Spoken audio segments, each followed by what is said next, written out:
우리가 어제 아침에는 인간론 중에서 창조된 인간에 관해서 잠깐 살펴보았습니다. 우리는 다른 어떤 것들로부터 진화가 되어가지고 우리가 된 것이 아니고 하나님께서 우리를 직접 만들어 주셔서 있게 된 그런 인간이다. 이런 사실을 말씀을 통해서 상고해 보았습니다. 특별히 하나님으로부터 온 존재이다. 하나님이 창조하셔서 있게 된 사람이다. 라고 하는 데에는 반드시 그 사람은 또는 다른 피조물들은 우리를 만들어 주신 하나님을 의존하며 살아야 된다. 하나님을 신뢰하며 살아야 된다 하는 것을 말씀을 드린 것이고, 인격적으로 창조하였다라고 할 때에는 인격적으로 만들어진 그 존재는 당연히 자유의지를 가지고 있는데 그 자유의지를 사용할 수 있어되 하나님을 의존하는 가운데, 하나님을 신뢰하는 가운데 자유의지를 사용해야 하나님이 기뻐하시는데 자유의지를 쓰는 것이 되지, 만약에 그 자유의지를 하나님을 의존하지 않는 가운데에서 그야말로 자기 마음대로 쓰게 되면 죄와 방종에 빠질 수가 있다 하는 것을 말씀을 드렸습니다. 그리고 하나님은 우리를 하나님의 형상대로 창조하셨다. 그러니까 하나님의 형상이 뭐냐? 하나님의 형상에는 은밀한 의미에서의 형상과 그리고 포괄적 의미에서의 하나님의 형상이 있다. 죄를 지음으로 타락하게 되었을 때 은밀한 의미에서의 하나님의 형상은 타락하지만은 잃어버렸지만은, 그러나 포괄적인 의미에서의 하나님의 형상은 그래도 유지하고 있다. 이것도 온전한 것은 아니지만은 이것도 어느 정도 유지하고 있다 하는 사실을 우리가 생각해 보았고, 하나님이 사람을 창조하실 때에는 반드시 육체와 영혼, 이분설로, 이부 구조로 인간을 만드셨다. 이 육체로는 하나님과 교제할 수가 없고, 우리 영적으로 하나님이 코에 생기를 불어넣어 주심으로 그 생기가 영혼이라고 할 수 있는데, 그 영혼과 우리 하나님과 교제할 수 있도록 하나님께서 육체 안에 영혼을 불어넣어 주셨다 하는 사실을 우리가 생각해 보았습니다. 오늘은 그럼 두 번째로 이 타락한 인간에 관해서 살펴보는데, 이 타락한 인간은 결국에는 이렇게 멋지고 아름답게 하나님의 형상을 따라서 지음을 받은 인간이 하나님의 말씀에 불순종해서 죄를 지음으로 인하여서 하나님을 배신했다, 하나님을 떨어져 나갔다, 이런 의미로 타락이라고 얘기하는 겁니다. 그 타락한 인간에 관해서 간단하게 살펴보는데, 인간이 에덴 동산에 있을 때 하나님으로부터 두 가지 명령을 받습니다. 그 첫 번째 명령은 노동명령입니다. 노동명령. 그러니까 노동명령이다 하는 얘기는 하나님으로부터 우리 인간을 에덴 동산에 두었을 때 명령을 받는데, 노동명령을 받았다는 것은 에덴 동산에 그냥 백수처럼 놀게 하시지 않으셨다는 거죠. 하나님께서는 에덴 동산에 있으면서도 노동을 하라고 명령을 받았다, 그런 얘기입니다. 노동을 하라고 하나님이 명령을 해주셨다, 그런 얘기입니다. 여기 보면 하나님이 그들에게 복을 주시며 하나님이 그들에게 이르시되 생육하고 번성하여 땅에 충만하라, 땅을 정복하라, 바다의 물고기와 하늘의 새와 땅에 움직이는 모든 생물을 다스리라 하시니라. 여기에 하나님이 그들에게 복을 주셨다 그랬는데, 이때 그들은 누구냐? 아담과 하와를 말하는 거예요. 하나님에 의해서 창조를 받은 사람들을 말하는 건데, 그들에게 복을 주셔서 그들에게 이르시되 생육하라. 생육하려면 그들이 있어야 됩니다. 생육하려면 그들이 있어야 되는데, 이 그들도 반드시 남자, 여자가 있어야 된다는 거죠. 남자, 여자가 결혼을 한 사이에서 생육할 수가 있는 겁니다. 번성할 수가 있는 겁니다. 그러니까 하나님께서는 남자, 여자에게 복을 주신 거, 하나님께서 결혼 제도를 복을 주셔서 남자, 여자 결혼하게 만들므로 인해서 그들에 의해서 생육하고 번성하고 충만할 것을 말씀을 하셨다는 얘기입니다. 지금 서울시장인가 누가 또 서울에서 퀴어 축제를 허락을 했다 하는 이런 얘기를 들었습니다만은 이 퀴어 축제는 동성애자들의 축제입니다. 동성애자. 이 동성애가 조금만 더 발전이 되면 동성혼으로 갑니다. 그래서 동성애를 하는 사람들끼리 결혼을 하게 되는데 동성애는 자기들 말로는 인권이다. 성소수자들의 인권이다. 동성애를 반대하거나 동성혼을 반대하는 사람은 성소수자들의 인권을 무시하는 거다. 이렇게 생각을 해가지고 자기들의 인권을 주장한다는 의미에서 이 퀴어 축제도 허락을 해달라 그러고 그리고 동성혼도 합법적으로 허락을 해달라고 하는 이와 같은 입장에 있는 사람들인데 결국에는 이거는 한마디로 말해서 축제가 아니라는 얘기예요. 동성애나 동성혼은 축제가 아니고 축하받아야 할 일이 아니고 이거는 하나님의 이 명령에 정면적으로 도전하는 행위예요. 하나님의 명령에 도전하는 행위라는 얘기입니다.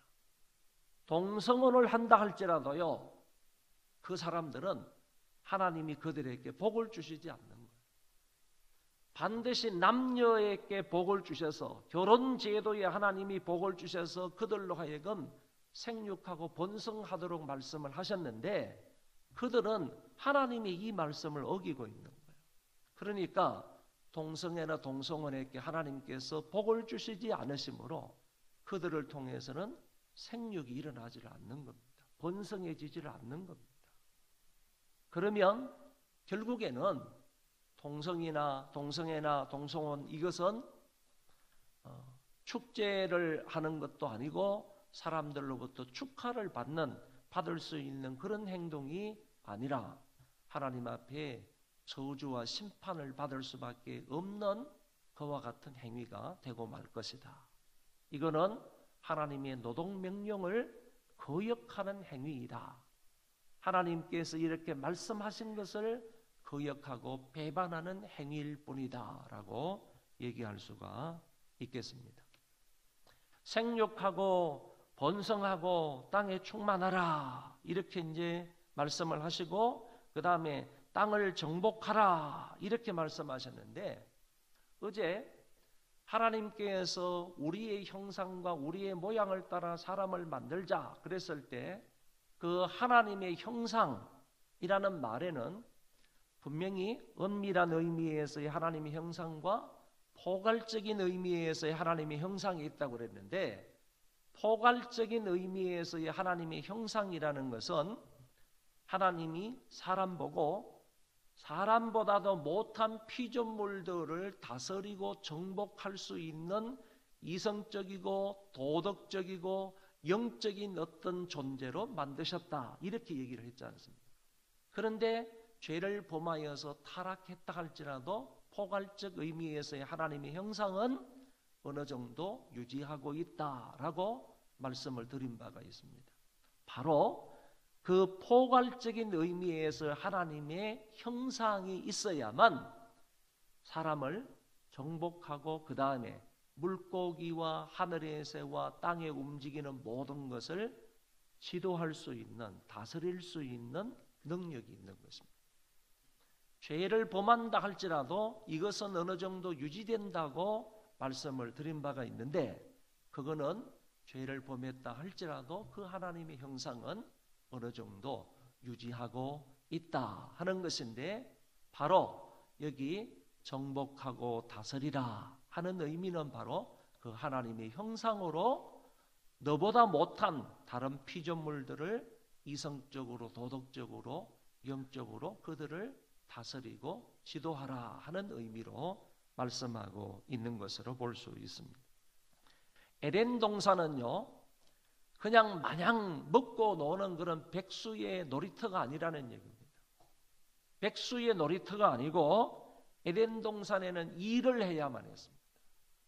마치 에덴 동산에서 쫓겨나고 난 이후에 땀을 흘리고 수고하고 애를 써야지 벌어먹을 수 있는 그런 상황은 절대로 아니에요. 그런 상황은 아니지만은 어느 정도 일을 하면서 정복하면서 다스리며 살아갔던 곳이 바로 에덴 동산이다라고 말할 수 있습니다. 그러면 하나님의 노동 명령이 에덴 동산에서 이루어진 것이라고 하면 노동은 신성한 거예요. 신성한. 그래서 사람들은 노동은 사명이고 직업은 사명이다 이런 말을 하는 거죠.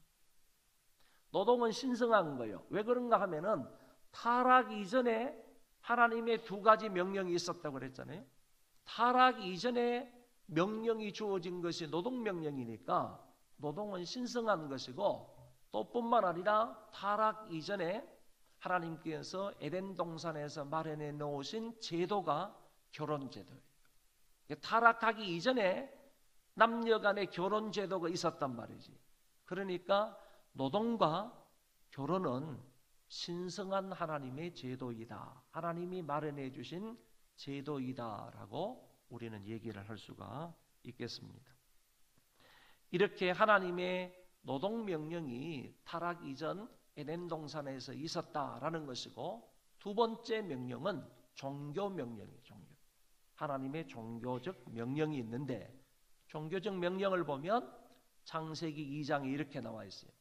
여호와 하나님이 그 사람에게 명하여 이르시되 동산 각종 나무의 열매는 내가 임의로 먹되 선악을 알게 하는 나무의 실과를 먹지 말라. 먹는 날에는 반드시 죽으리라. 이게 하나님의 종교 명령이라는 종교 명령. 여러분 여기에 가만히 보면 아담에게 또는 하와에게 하나님께서 이 에덴 동산에 있는 각종 나무의 열매는 내가 어떻게 먹으라고? 임의로 먹어라 이거만. 임의로 먹어라 해야지. 이걸 먹든지 저걸 먹든지 이걸 많이 먹든지 저걸 적게 먹든지 네 임의로 먹어라 이게. 임의로 먹을 수 있는 뭘 주셨어요? 자유를 주셨어요. 또 선택해서 먹을 수 있는 뭘 주셨어요? 자유의지를 주셨단 말이에요. 자유의지를 주셨어요. 잘 보시기를 바랍니다. 하나님께서 아담과 하와에게 하와를 인격적으로 창조하시고 인격적으로 만드시고 나서 인격적으로 만드셨다라고 했을 때는 반드시 자유의지를 주셨다고 하셨지 않습니까?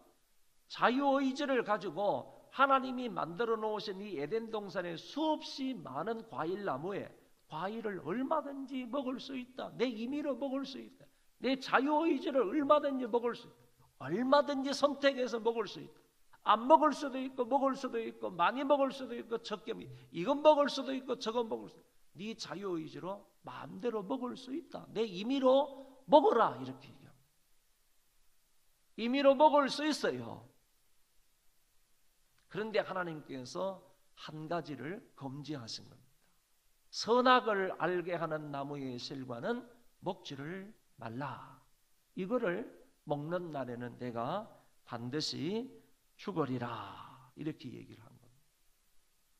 모든 과일은 다 먹을 수 있는 자유의지가 있지만은 하나님께서는 선악을 알게 하는 나무의 실과는 먹지 말라고 이것만은 부정을 하셨습니다. 그러면 하나님께서 이것만은 금지를 하셨다면 오늘 우리는 어떻게 생각해야 되는가 하면은 자유의지가 있는데 자유의지는 반드시 하나님을 의존하는 가운데서 써야 된다고 그랬잖아요.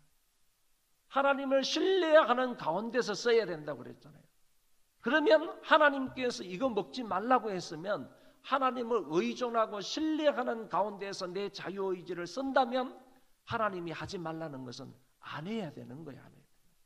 내 속에 자유의지가 있지만은 있지만은 안 해야 돼요. 대신에 나머지 과일은 다 먹을 수 있다고 하셨으므로 나머지 모든 과일들은 얼마든지 하나님의 은혜 가운데에서 허락된 과일이니까 그거 마음대로 먹을 수 있다는 거예요. 그러나 하나님을 신뢰하는 내 인격적인 자유의지가 있다면 그거는 반드시 하나님이 하지 말고 먹지 말라는 것은 안 하는 것이 진정한 자유의지를 쓰는 것이다. 이렇게 볼 수가 있다는 거예요. 그럼에도 불구하고 하나님을 의존하지 않으면서요, 먹지 말라, 먹는 날에는 반드시 죽는다라는 하나님의 이 말씀을 의지하지 않은 거예요. 신뢰하지 않은 거예요. 신뢰하지 않으면서 사탄의 유혹을 받아서 아담과 하와는 결국 선악과를 따먹고 죄를 범하고 만다 하는 얘기입니다. 이거 자유의지를 남용한 겁니다. 자유의지를 하나님의 명령 속에서 자유의지를 행사해야 되는데 그 자유의지를 잘못되게 행사를 한 것입니다. 하나님께서 선악과를 두셨을 때는요, 어떤 사람은 그렇게 얘기를 합니다. 이 선악과를 안 두셨으면 다른 것만 먹고 이렇게 평안하게 그냥 은혜 가운데에서 그 에덴 동산에서 잘 살았을 텐데 왜 선악과를 하필 두셨냐 이거지. 하나님이 안 두셨으면 될 텐데 선악과를 왜 두셨냐 이거지. 근데 선악과를 둔 것은요, 선악과를 둔 것은 하나님의 명령에 당신에 의해서 창조를 받은 이 인간들이 하나님의 그 명령을 잘 지키나 지키지 않느냐 하는 것을 일종의 시험거리로 둘 수도 있습니다. 그리고 더 나아가서는요, 결국에 하나님께서 선악과를 에덴 동산에 두셨다는 것은요, 인간에게 유익을 위해서 주신 거예요. 나를 시험에 걸려가지고 골탕 먹여서 죽이려고 하나님이 두신 것이 아니고 실제적으로 선악과를 두신 것은요, 인간의 유익을 위해서 두셨다니까. 이거는 마치 신호등을 생각하시면 될 거다 이렇게 생각을 합니다. 여러분, 신호등이 이렇게 있습니다. 주로 이제 사거리 같은 데 신호등이 있지 않습니까? 신호등이 있는데 내가 차를 운전할 수 있는 라이센스를 가지고 있고 운전면허증을 가지고 있고 이 차는 내 차야. 내 마음대로 달리면 되지. 내가 운전면허증을 가지고 있고 그리고 이 차는 내 차고 그러니까 어떤 도로든지 내 마음대로 달리면 되지. 이게 진정한 자유입니까? 자유의지를 가지고 있는 사람이, 진정한 자유의지를 가지고 있는 사람의 행동입니까?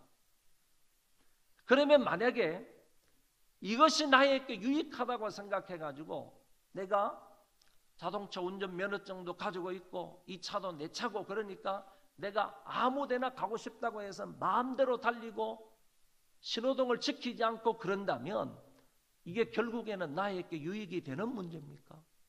나에게 어떤 유익이 있습니까? 결코 그러지를 못한다는 거예요. 여러분, 내가 마음대로 운전할 수 있는 자유의지가 있지만은, 자유가 있지만은요, 신호등의 제약을 받아야 되는 거예요.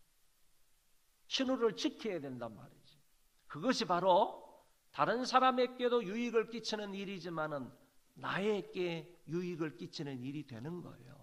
내 안전을 위해서 내 생명을 지키는 일이 되는 거예요. 마찬가지로 오늘 하나님께서 에덴 동산에 선악과 나무를 둔 것은 우리의 영적인 유익을 위해서 하나님이 그것을 먹지 말라고 하시면서 그 가운데에 두셨다 이렇게 생각을 하시면 되겠습니다. 여러분, 자유의지를 잘못 사용하게 되면요, 거기에는 반드시 책임이 따라옵니다. 내 자유의지를 잘못 사용하게 되면 그것이 바로 죄가 될 수 있고 그 다음에 남들과 나에게 불이익을 줄 수가 있는 문제가 나오는데 그러면 그 문제들에 대해서 반드시 책임을 져야 된다. 자유의지를 잘못 사용하면 거기에 따른 분명한 책임이 있다 하는 사실을 이것을 통하여서 알 수가 있습니다. 보시기 바랍니다. 아담은 결국에 그 과일을 따먹음으로 언약을 저버렸습니다. 하나님과의 계약을 파기했습니다. 종교 명령을 아담은 어겼습니다. 종교 명령을 어기자 결국에는 노동 명령까지 깨어지게 돼버린 겁니다. 이 언약을 저버렸다 하는 말은 결국 하나님 말씀에 불순종함으로 죄를 짓게 되었다 그럽니다. 죄라는 게 뭐냐 하면은 여기까지만 들어가고 그 선을 넘지 마시오라는 얘기예요. 여기까지만 들어가서 이 가운데는 마음대로 행동을 하되 여기 넘어가지 마시오라는 얘기예요. 그런데 죄는 여기까지 놀다가 그 이상으로 넘어가는 거예요. 여기까지만 놀고 그 다음은 넘지 마세요. 여기는 낭떠러집니다. 이런 표시판이 있는데도 불구하고 여기서 마음껏 놀다가 저 너머가 뭐가 있지? 그럼 저 너머 들어가가지고 떨어지는 거예요. 이게 죄예요, 죄예요. 넘지 말라는 선을 넘은 거예요. 하나님께서 동산에 모든 과일나무가 있는데 너희들 이것 먹어도 충분해. 이거는 네 마음대로 먹어. 그런데 요것만은 하지 마. 선악과 나무를 딱 뒀는데 요것만은 하지 말라 하는 것을 선을 넘어가 버린 거예요. 하지 말라 하는 것을 해버렸다 이 말입니다. 선을 넘지 말라 그랬는데 선을 넘어버렸다. 결국에는 죄의 나락으로 낭떠러지로 떨어지고 만 거예요. 떨어지고.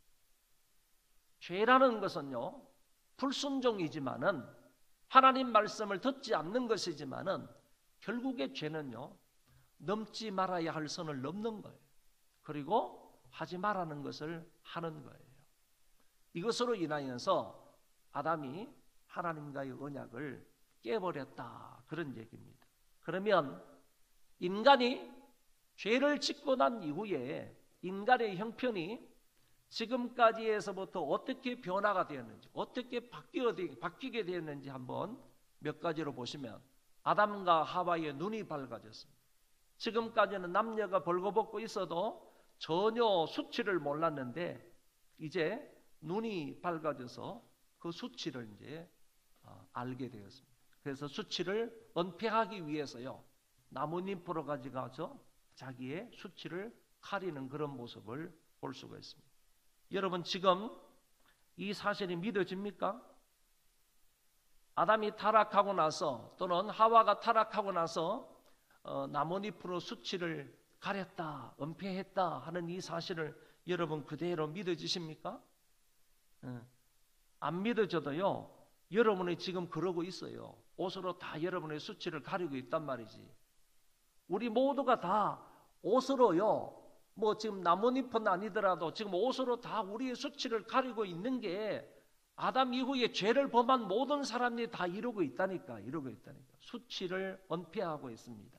그리고 하나님의 낯을 피하였습니다. 이게 이제 근본적인 어떤 타락 이후에 바뀌어진 그런 모습이라고 할 수 있죠. 에덴 동산에서는 하나님과요 친밀한 교제를 나누었습니다.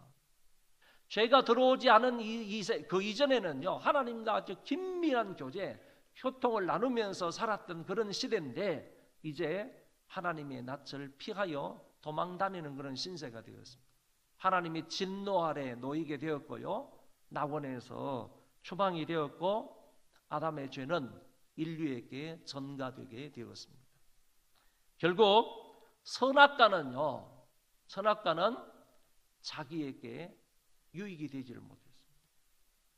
그러니까 하나님을 의존하는 가운데서 자유의지를 사용하면 그 모든 자유의지는 자기에게 유익이 돼.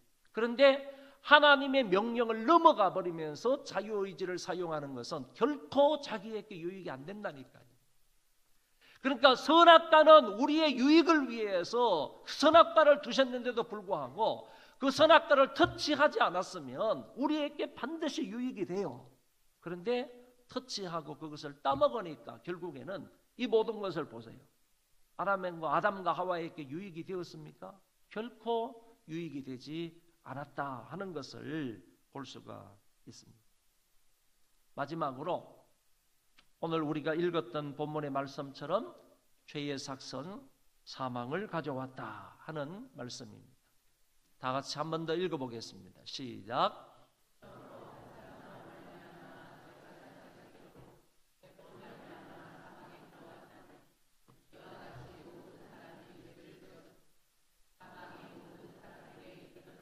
예. 한 사람으로 말미암아 죄가 세상에 들어오고 죄로 말미암아 사망이 왔다. 이런 거지요. 아담으로 말미암아 죄가 세상에 들어왔다. 그리고 그 죄로 말미암아 죄의 결과가 사망이다 하는 것을 말씀해 주고 있습니다. 여러분, 그 죄의 결과가 사망이다라고 말했을 때 이 사망이라는 말은 이중적인 의미를 가지고 있어요. 육체적으로 죽는다 그런 얘기입니다. 육체적으로 죽는다라는 얘기. 육체적으로 죽는다라는 말은 이제 아담 이후에 태어나는 모든 사람들은 죄의 전가를 받아서요. 자동적으로 죄인으로 태어난다는 거예요. 죄의 전가를 받아가지고 모든 사람들은 다 죄인이 되는데 그 죄의 결과로서 모든 사람이 죽는다는 거예요. 사망한다는 거예요. 사망을 한다는 얘기는 무슨 의미를 이중적인 의미가 있다고 그랬잖아요. 육체적으로 사망을 하는데 육체적으로 사망한다는 말은 영혼과 육체가 분리가 된다는 거예요.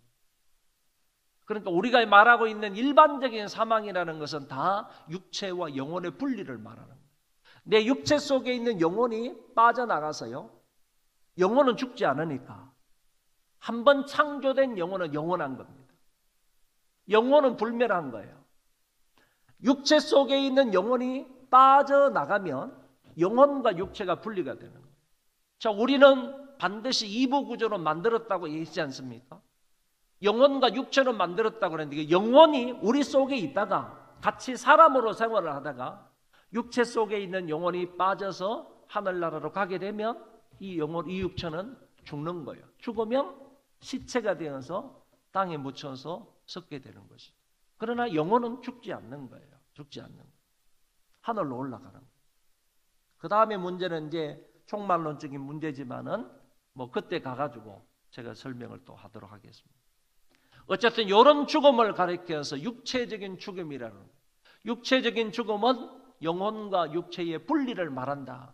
근데 여기에서 말하는 사망이라는 말에는 또 다른 의미의 사망이 있다는 거예요. 그거는 바로 영적인 사망을 말하는 거예요.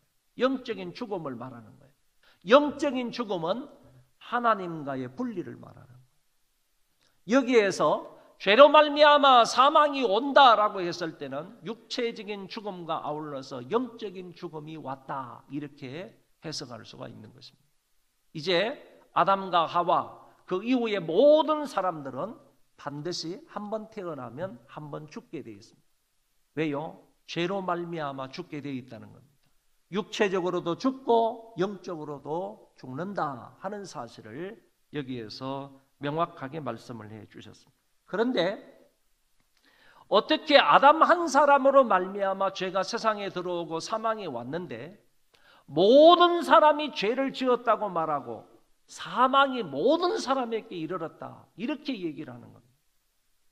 이 사도 바울은 로마서를 보내면서 그 로마서 안에서 아담 한 사람으로 말미암아 죄가 세상에 들어와서 사망이 왔는데 이거를 얘기하면서 이것을 근거로 모든 사람이 죄를 범하였고 그리고 모든 사람이 다 죽게 되었다. 이렇게 개인의 일을 집단적으로 연결시켜서 얘기할 수가 있겠느냐라는 것이죠.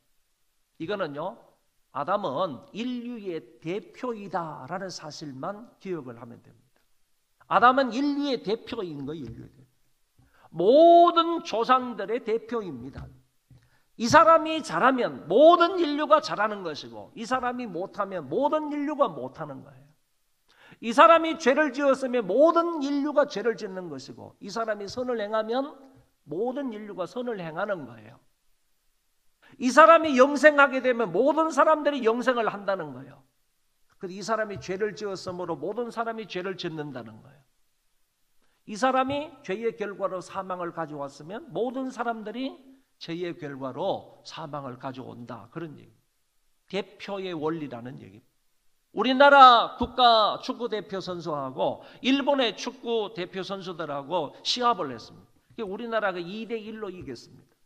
그러면 11명을 상대로 해가지고 축구 대표 선수들만 이긴 것이 아니라 대한민국 축구 대표 선수가 일본을 이겼다고 하면 2대1로 이겼다고 하면 그 11명만 이긴 것이 아니라 11명에게 속해 있는 대한민국 전 국민이, 전 나라가 일본을 이긴 거예요. 그러잖아요. 그럼 뭐라고 그러지? 우리는 우리나라가 이겼다고. 11명이 싸워서 이겼는데 우리가 이겼다고. 우리가 이겼다. 이게 대표의 원리라는 얘기죠.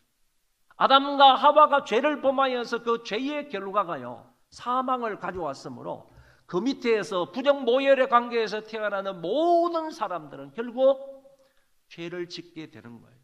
전가를 받아서, 죄의 전가를, 앞에 얘기했, 죄의 전가를 받아서 결국 모두가 다 죄를 짓게 되는 이런 불상사가 일어나게 된 것이다 라고 말할 수가 있습니다. 오늘 결론입니다. 여러분, 죄는요 결국에 하나님의 형상을 잃어버리게 했습니다. 죄는 하나님의 형상을 잃어버리게 했을 뿐만 아니라 결국 사망을 가져왔습니다. 그리고 죄는 분리를 가져옵니다. 죄는 하나님과의 분리를 가져오고 이웃과의 분리를 가져오고 그리고 자연과의 분리도 가져옵니다. 이게 죄의 결과로서요 가장 치명적인 그런 결과입니다. 가장 그런 좋지 못한 결과를 가져온 것이 죄가 하나님과의 분리를 가져옵니다. 그리고 이웃과의 분리를 가져왔습니다. 이제 창세기 4장의 말씀부터 이렇게 쭉 가면요 결국에는 형제와 형제가 분리가 되는 거죠. 아담의 아들 가운데에서 가인과 아벨인데 가인과 아벨 사이 형제시간에 분란이 일어나서 형이 동생을 쳐 죽이는, 돌로 쳐 죽이는 이와 같은 분리가 일어나게 됩니다. 형제와 형제 사이의 분리뿐만 아니라요 이웃과의 분리, 이런 그 분리가 일어나는 아주 못된 그런 결과가 일어나게 되는 것을 볼 수 있고요. 이제 자연과도 분리가 일어나게 됩니다. 자연이 사람에게 유익만 주었는데 죄를 짓고 난 이후에는 자연이 사람을 해하기도 한다는 거예요. 그래서 이 죄의 결과가요 하나님과 분리되었다는 것과 이웃들과 분리되었다는 것, 그리고 자연과 분리되었다는 점이 가장 좋지 않은 점이다 라고 말할 수 있습니다. 그리고 한 사람의 죄는요 반드시 다른 사람에게 좋지 못한 영향을 준다 하는 사실을 이것을 통해서 배우게 됩니다.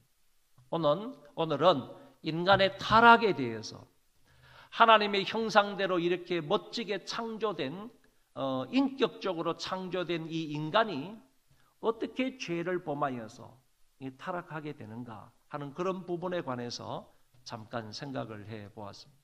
그러면 가장 큰 문제가 뭡니까?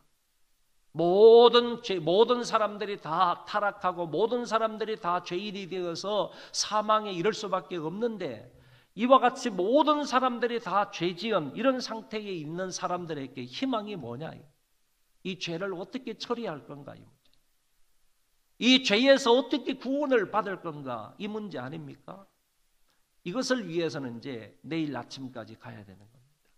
은혜 아래에 있는 인간으로 가야 이 죄악된 이 사람이, 심판과 저주와 사망 가운데 있었던 이 죄인이, 이 인간이 어떻게 구원을 받을 수 있고 어떻게 잃어버린 그 하나님의 형상을 다시 회복할 수가 있느냐, 어떻게 회복할 수가 있느냐, 이런 문제에 관해서 내일 아침에 살펴보도록 하겠습니다. 오늘 이 시간에 다 같이 한번 기도하시는데요, 오늘은 저와 여러분들은 아담과 하와의 죄를 전가받은 사람들입니다. 그렇지만 이제 은혜 아래 있는 그런 인간이기 때문에, 그런 사람이기 때문에 이제 우리는 이미 예수 그리스도를 믿어서 구원을 받은 그런 분들입니다. 이제 좀 더 거룩하게 사는 문제가 우리 앞에 있다고 봅니다. 하나님 앞에 좀 더 경건하게 살아가는 그런 모습이 우리 안에 있어야 하겠습니다. 죄는요 하나님과 분리를 가져온다는 것, 이웃과 분리를 가져오고 자연과도 분리를 가져온다는 점, 이런 점들을 기억을 하고요, 하나님 앞에서 죄짓지 말고 거룩하게 살아가기 위해서 이 한 시간에 통성으로 기도하도록 하겠습니다.